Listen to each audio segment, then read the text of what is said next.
Hi, guys. I have another guest for our podcast today, and I'm going to go ahead and let her introduce herself and tell us her favorite scripture.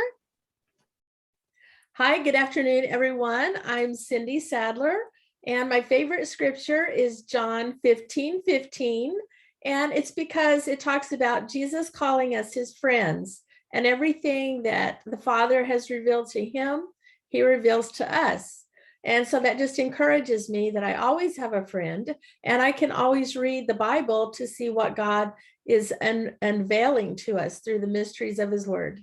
Oh, yes, yes. God's word is very encouraging if we'll just, read it and seek him for that comfort and that reassurance. Now, tell us about what you do career-wise and what your passions are and why. For my career, I was in public education for 35 years. I left and started my own business, and I love training. I love helping others reach their potential. And then COVID happened, and most of my clients went away because most education places closed. And so I was fortunate enough to work temporarily for a private school, which remained open most of the time. And now I am back to doing my business, which is called Shadowing Success. And like I say, I love helping people reach their potential. I love helping teachers help students learn and reaching the classroom excitement level. I've always made the statement in my trainings that students should come in not thinking, oh man, what are we going to do today? Yes. I think students should enter the class going, all right, we're going to have to pay attention or we'll get lost.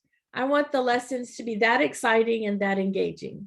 Yes. Yeah, I did try that when I was a teacher. I liked all the hands-on learning, and I would always tell my kids, all right, we're ready to learn. We're ready to learn. And I did have actually one class every time one student would go, they would go, we're ready to learn. And I was like, oh, wow, that is so cool that, because you try, but it doesn't always catch on as excitedly as it did for that class. That class just happened to be, I don't know, but they just would repeat that every time he would go, and that would thrill me to death. And that's actually how we met, you and I think, is when you were at the Jubilee School, correct?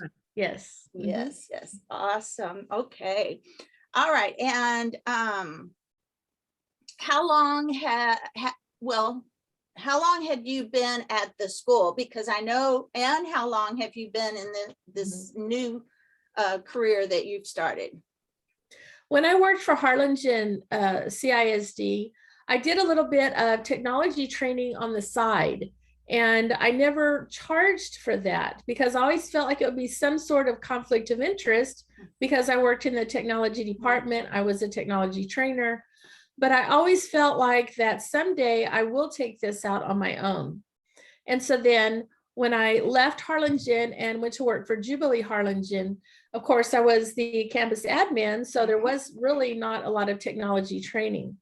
And so I would say I've been doing this for probably about 12 years. Oh, okay. On the side, the technology training, a lot of it helping school employees, but also some small business, and just I have gone to homes to help individuals. And then, of course, like I say, I retired after 35 years, and I went into doing this full time. And a lot of what I have brought into the classroom and into my campuses, I was doing now for training. And of course, then when COVID happened, most of the schools went ahead and shut down. So I put everything on hold. I never stopped doing the business. Right.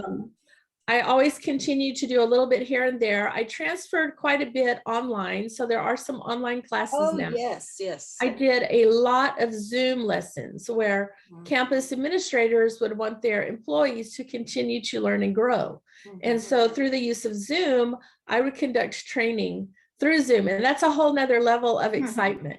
It's like juggling, trying to Yeah. get the Zoom going and the breakout rooms and the questions and the activities. So it was exciting. And I feel like, I reached a whole new level there.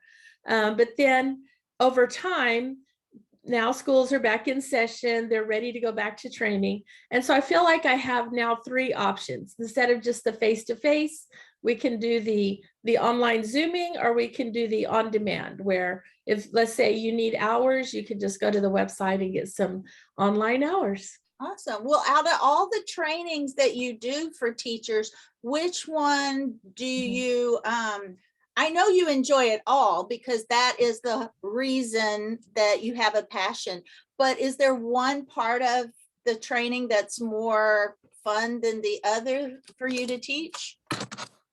I have a couple that I really enjoy. One of them is called the Small Business Extravaganza. And the reason I like that so much is because I get to work with people like you. And usually I follow up with the training to the actual extravaganza so that teachers will work with students to create their own businesses. And the students, while they're in the process of creating their own business, will network with business owners. And through the process, they learn to write their elevator speech. They will learn to work on their profit and loss statements. And some of them even came up with storefronts. And I will have guest speakers, which of course will go to the campus. And then at the grand finale is what I like to call the extravaganza, where all the business owners who've helped and the students that actually finish their product will get to have like a market day. And it's super exciting for everyone involved. Oh, good. That sounds fun, because I'm going to have to dive into that with you a little bit. And also, I may have to ask you some questions. I've been doing some podcasting on organizing, helping teachers get organized in their classroom. Now, some of them are already organized, but maybe there's some that are just starting out teaching that I might be able to help. So I might have to pick your brain on some things that you've seen over your years in the years in the school system, for some tips on what I could do some more podcasts on. But let's go on. So what is the one thing you wished you had known before you started your career? And it could be what you're presently doing now for teachers, or it can be anything, because you've had several different steps in your career. So whichever one you would like to share with us would be great. Something that you wished you knew before you started. I grew up going to the church, and we all hear the stories of, the famous flood and the creation and all the stories. And I feel like now, where I am in studying the Bible, I wish I had known back then. And I think, for all the youth pastors out there listening, if they could talk to their youth, or their parents could talk to their kids, start planning to pray for your future now. And that is just something that I've always done, pray for my own kids. And I know my parents prayed for me, but I think as high school students, we need to continue to reinforce, you plan for college, you plan for your career, but does anyone tell you, you pray for it? You pray for God to reveal to you what he wants you to do. Yeah, so that would be the first thing. And the second thing I learned, I used to teach 8th grade computer lit, which, took me into computers. And I had a coworker, her name was Judy Emsley. I don't know if she's listening, but she said that her and her husband always encouraged their children, no matter what they majored in, to minor in business. And the reason is, whatever you do, you need to know how to balance your money. And so I think, should have, right? We all should have done that. For me as well. Yes. So those are the two, I wishes if I could go back, but I do believe that the Lord has really guided my path through the years, in education. I remember going to college over at, when it used to be UTRGV, and I guess it still is UTRGV, and, just praying all the way over there. Okay, Lord, you show me what you want me to do. And, and I went to get an application, and the lady said, well, what are you going to major in? And being a first generation college student, I was like, I don't even know what that means, but okay. I said, let's try teaching. She said, okay. And, the rest is history, of course. But when I finally graduated, I thought, well, I would like to be a music teacher. And at the time, down in Harlingen, the interviewer said, we don't have any music openings, but I would really like to put you in a computer class based on your background, because I was a data processor for a few years, going to college. And I said, computers, of course, this was in 1983. Oh, yeah. And, it's like, wow, what do you mean computers? Yes. Who can have a career with computers? And so I went ahead and took the job. And when I got in there, I thought, well, I need more education in this. So that led me to the master's. And then going through the master's in technology, later on, I applied for, campus admin, and they said, well, you need an administrative job, administrative degree. And I said, oh, okay. So I thought, well, if I'm going to go get another degree, I'm going to go ahead and get a doctorate. So that I feel like the Lord has just led me down that path of where he wanted me to go. Mm-hmm. Yeah, I think that's good, because there are people, you always are taught, pray for your future spouse, or, stuff like that. But, we don't always hear also pray for your future career and to start early. So that's a good one. I really like that. I like that. And pray through your career. Yes, and that's true. We all face those moments. Because that leads to my next question. How have there been any times in your whole career that you've wanted to give up? To give on up? Anything that frustrated you or made you feel like, oh my goodness, or any give up moments? I think, just the nature of public education, there's always the political aspect. And so that was kind of, at times, politics would come onto the campus or into central office. And those days were, challenging. And being a Christian in public education is just a challenge in and of itself. And so as a campus admin, I became more and more well-versed with the law when it comes to what Christians can and cannot do, whether it's the adults or the kids. So I feel like those were challenges. However, the Lord provided, provided me a way to meet the challenges. Well, that's good. That's good. So how would you explain to viewers that, how did you overcome those challenges? I think you already said, but just kind of elaborate on it. Just praying, for sure. Praying and reading the Bible. Those are the number one things, is to, constantly be in prayer. And the Lord knows our situation. So if we go to him and we cry out to him, we learn in the Bible that he hears us. And so always being in prayer. And, it's amazing because when I read the Bible, you always find those verses that just kind of pop out at you. Or like now I have an online Bible study. It's been going for 7 years. And sometimes it'll say, your memory's on Facebook. And I'll say, wow, I really needed to hear this today. And so I feel like, the Lord provided those scriptures and those verses all those years ago, but yet they're popping up again today. Okay. Now, other than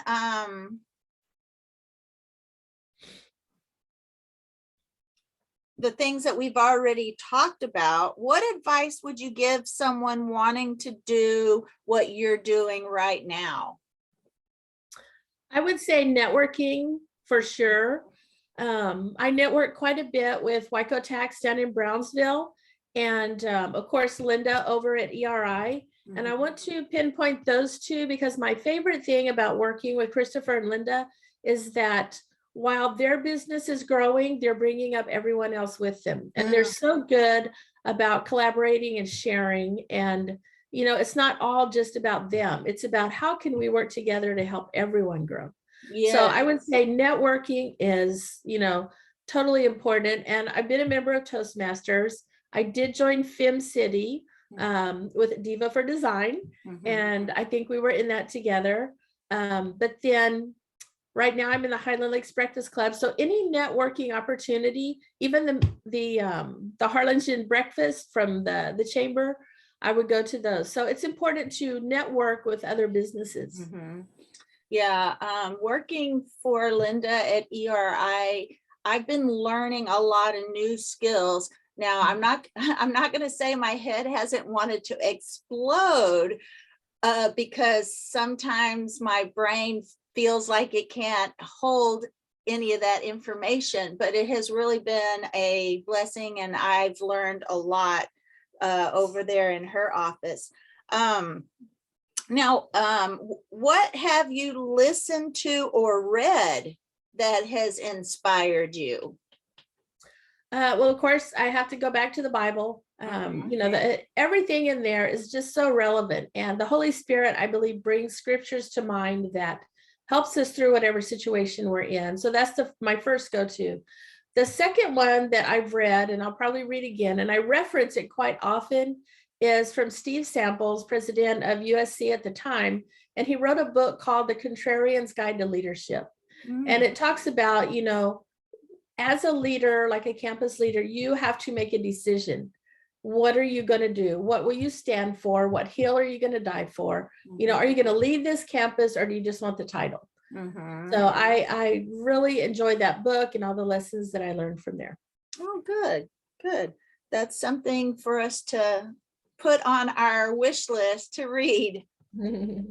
Now, who are 3 people that have been most influential to you? I know especially when we network with other women, there's a lot of people that influence us and that are influential, and we help each other along the way. But who are the 3 people that have influenced you, have been the most influential to you? Well, I have to go back to my childhood growing up in Weslaco, and it's like it was a group of women, and I actually included most of them in the acknowledgement page of my dissertation, because growing up, of course, I had my parents and they always took me to church. I was always there. But at the church, there was a group of women who were probably old enough to be my grandma, I guess. And let me say there's about 10 of them. And they were always just so encouraging and so positive. And they just encouraged me, you know, to have that kindness and to have that giving heart. Excuse me. Allergies. But, you know, like, for example, these were the women when someone was sick or if somebody passed away, they were the first ones at your house with a dinner, and they would coordinate together. And so that group of women, and just to name a few of them, Lola Beth Pinson, Janelle Betts, Marceline McDaniel, and Dorothy Robinson. Those are just a few. And just these were the noble generation women. They grew up, they were probably born around the Great Depression. They grew up during that time. They've been through all the wars. So they were upcycling before it was a thing. So that would be, definitely, you know, the first group. Out of necessity. And then of course, my second group of people will be my parents and my children. And, you know, they're just extremely supportive, and, you know, they're always there, and just, you know, just always asking, well, what are you doing now? You know, and sometimes it's funny, and sometimes you're like, wow, you know, you need to really stop. And of course, the most important is my husband, Jerry. And he's always there. And I'll come home and say, you know, well, okay, I'm going to go do a job over here, or I got a job out of town there. And he's just totally supportive. And, you know, recently I asked him, I said, well, I think I want to go back to work full time. He said, okay. I said, so that's okay with you? He said, yeah. I said, what if I have to move? Well, I'll go wherever you go. So he's totally supportive, you know. And I feel like when I was working on my dissertation that I never saw him, even though I'm right here. We're in the same house, but he's just, he puts up with me. Steady. Yes. That's awesome. Now, what would you like to debunk? Is there anything in your career that you want to debunk, that you think that people think you do this, but you really do this? Oh, debunk. Debunk something. I can't think of anything because it's pretty straightforward. I mean, it's training. So it's, like professional development training. I Yeah. think that would be the only thing. All right. How do you stay motivated? What does motivate you? I may have adult ADHD, I think. Oh. I'm not a sit around person. I found that out quickly when I did retire the first time, and I thought, oh no, I can't do this. Yeah. So I'm definitely not one to sit around and watch TV. I might read a book or something, but after a while, I got to keep moving. And I love to go to new places and meet new people. And so I think that motivates me.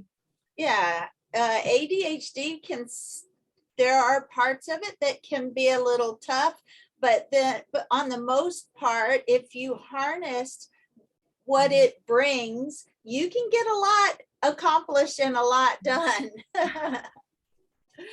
That's something that can be debunked is ADHD. A lot of people see ADHD one way, and really, there's a lot that people don't understand about ADHD, isn't there? Well, I tell you, it's maybe that's why I like training teachers, because often, you'll hear of a teacher that's struggling in your class, and you'll go to the classroom and you'll say, okay, well, let me just observe. And they're trying to teach in rows, and it's direct teach, and the kids, these are not direct teach kids. This is a whole different world. Well, maybe we need to do a collaboration just on ADHD. Our next Zoom is going to be talking about ADHD, you and I. All right then. All right. Okay. Okay. Now, this goes right into the next question, because sometimes we have a hard time, if someone has ADHD, they have a hard time with this one. How do you plan for rest and relaxation? Rest and relaxation. I do love to go to the beach. So that is my rest time. And, I practice, I guess they call it Pomodoro. I don't know if that's exactly how regimented I am, but I do practice that. And so even when I'm on vacation or resting or relaxing, like this morning, for example, I'm off on holiday. So I slept in, all the way till 7. And, a lot of people just think that's hilarious. They're like, 7 a.m. is not sleeping in. Well, for me, that's sleeping in. That's extreme. Yeah. But still, when I do get up, I do take the time to check my email, because I feel like 7 days of the week I'm working. So even though I'm on vacation and I'm in my flip-flops and my shorts, I'm still to some extent checking my email and seeing if, who needs the services that I provide. So I do relax a little bit, because it's always better to check emails and do some sort of online training in flip-flops and shorts, than opposed to getting all dressed up in heels and driving, for 5 hours to do a training. So yes. Yeah, I do enjoy the rest, and I like to go down to the island where I can get some rest and have the view, of the waves. So yeah. Well, do you have any hobbies? My what now? Hobbies? What? Hobbies. Oh, hobbies. I do quilting. I do like to quilt. I haven't quilted in a while. I also write Christian books, and maybe that could be another podcast, because I do have a side hustle to the side hustle. So yes. That's a lesson. Okay. I'm not going to sit still, but the side hustle is the Christian writer, and I've written a series of 6 books, the Our Father series, and mainly they're for new Christians or children from 1st through, I guess, 12th grade to go through them. And it talks about different things, and there's activities for the kids could do. And so that is something that I've done over time. And like I say, I have the online Bible study on Facebook. So that I've done for the past 7 years. Okay, well, yes, we can probably think of a lot of podcasts to do together. That'll be great. Now, do you have any collections, anything that you like to collect? Like I collect teacups. Do you collect teacups? Or do you have? But I gave them all to you. That's what made me think of it. I was wondering if you still collected them or if that was it. What do you collect? Or is there something you collect? You know, it's like some dream of mine in the back of my head that someday may happen. I don't know. But I've always wanted to open like a tea shop, a tea cafe where people can go and have tea. And who knows, maybe it'll happen, maybe it won't. I feel like right now it's still in the back of my brain. Yeah. But I did collect all of that, the boas, the hats. I mean, gosh, if I had all the money I put into those hats. Oh, But yeah, that was something. But my grandmother on my father's side started collecting coins. And so I do have a coin collection. It's not with me. I keep it in my dad's gun safe, which is like Fort Knox, but yeah. yeah. So that is something that I'll leave to the kids. Okay. But yeah. Yeah. All right. If money were no object, what would you do every day? Oh, if money were no object, what would I do every day? Well, I'll tell you what, I would hire a chef and I would have the best healthy meals I could eat all day, every day. Yeah, the Because, yummiest, but yet healthy, right?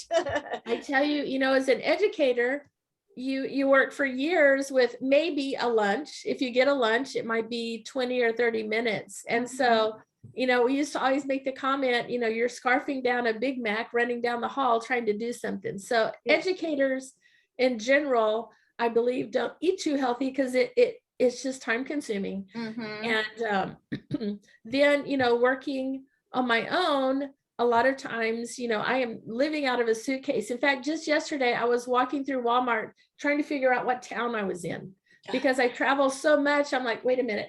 Where am I? Where am I? Yeah.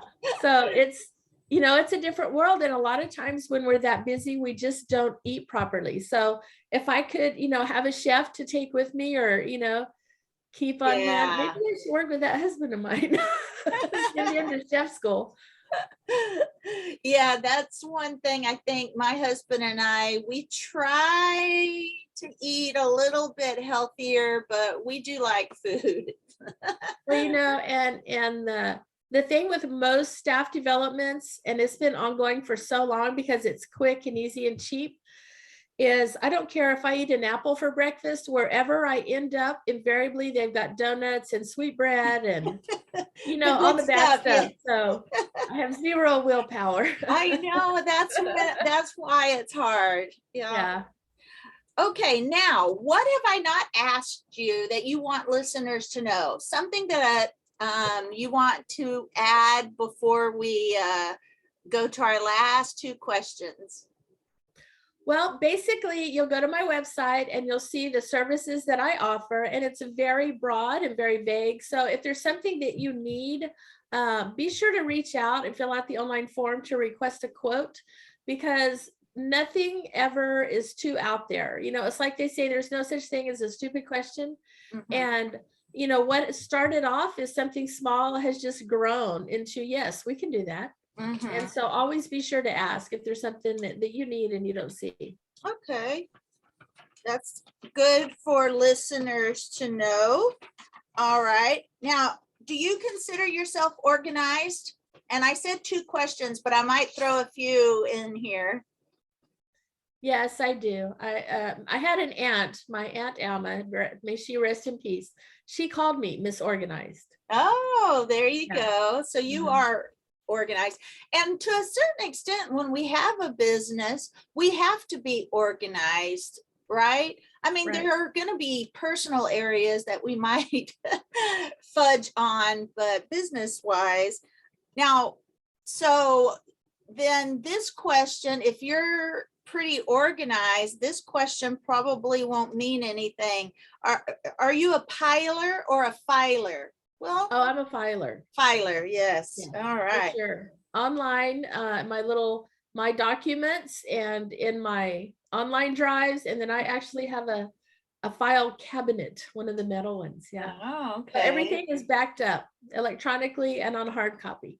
Well, is it hard for you to get rid of things or easy for you to get rid of things? Oh, very easy. That's the one main difference, I think, between my husband and I. And he's, extremely sentimental and he will keep everything, whereas I'm more of a minimalist and I will toss everything. Yeah. Yeah. I try to be fairly balanced in that, because there are things that I am sentimental to, my pretty dishes, I have to say, but listeners already know that, so I'm not going to go into that too much. But I do like my decorative stuff, so I don't consider myself minimal, but I'm fairly organized. Now, do you well, you already answered this one. Your husband keeps things for sentimental reasons. Do you ever keep something just in case? Like, oh, if I get rid of this, I might need it later. Or you pretty much know what to keep and what to let go of? Well, I don't keep things just in case. I try to live my life so that, at any given moment, if the worst were to happen, I could walk away with the clothes on my back. And I tell you that because once upon a time, I did used to keep things. And it was when I was going to school. And, back in the day when you're going to get your first degree and money is extremely tight and you're recycling cans, just to make ends meet. Those were the salad days. And so it was fun, but at the same time, it was scary. And I learned so much during those days. And as I would go through the different college classes, occasionally the professors would give us different artifacts. And one of the things that I remember getting was probably about 10 of the big books, like they use in the pre-K 4 class and on up. I got a bunch of those books and I had a bunch of other readers and just different things. We had done the dinosaur exhibit at the McAllen Museum. So I had some things like that.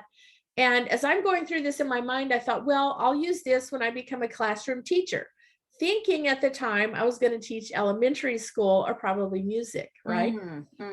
So one day I came home from work, and when I opened the door of my little tiny apartment, I stepped in and my foot sank in water. Something had happened with the toilet over the day and the entire apartment flooded. So all of this stuff that I had been keeping under the bed was ruined. Everything, I lost everything.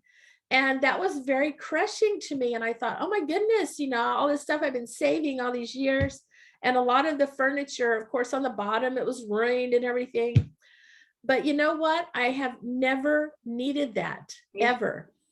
And so, like they say with hindsight with the Lord, sometimes you just don't get it until you look back. So the Lord knew when my apartment flooded, I'm not going to need that stuff. It's just extra junk. I'm going to have to move out someday. And so I've kind of always remembered that. I believe he allowed that to happen to show me whatever you lose, you're not going to need, and I will provide your needs. And he always has. Good. He has always provided my needs. And so, and I try and remind myself the same God that parted the water is the same God that's working in my life. And so I'm not going to try and keep him in my head. I'm going to let him do his thing and just see what happens, because nothing I can imagine is as great as what he can do. Right. All right. Well, now I didn't want to cut you off real fast, but I'm thinking our Zoom might cut off before we get your online information out there. So tell listeners how they can find you. I don't want to cut off. Sure. It's the website is www.shadowingsuccess.com. All right. Awesome. And I'll also put a link at the bottom of the when I post everything as well. All right. So my last question is, what thing in your home or business are you the most proud of your organizational skills on? I would have to say the way I maintain my records on a spreadsheet, as far as where I worked, what was the mileage, what was the income, and what were the expenses. And I back that spreadsheet up with actual artifacts like copies. I take electronic copies of receipts, invoices, everything like that. So when Christopher down at Wyco Tax does my taxes, I email it as a package to them. And often the accountants will laugh and say, everything is done for us, you know? And so I felt good the first time they told me that, but still, you know, it's a small business owner, which is not really my background. I trust them to take care of it. Oh man, I definitely need work on that. I can offer training. There you go. I need it. Well, thank you, Cindy. I'm so glad that we were able to do this, and we will do some more in the future. And I just want to say thank you. I appreciate it. And I will get this out to our listeners, and you'll be on YouTube as well. So we'll get this posted soon. And thank you for having me. I apologize for coughing. Like I say, allergies are crazy right now. Yes. All right. We'll see you later, Cindy. Right. Thank you. Bye-bye. Bye-bye.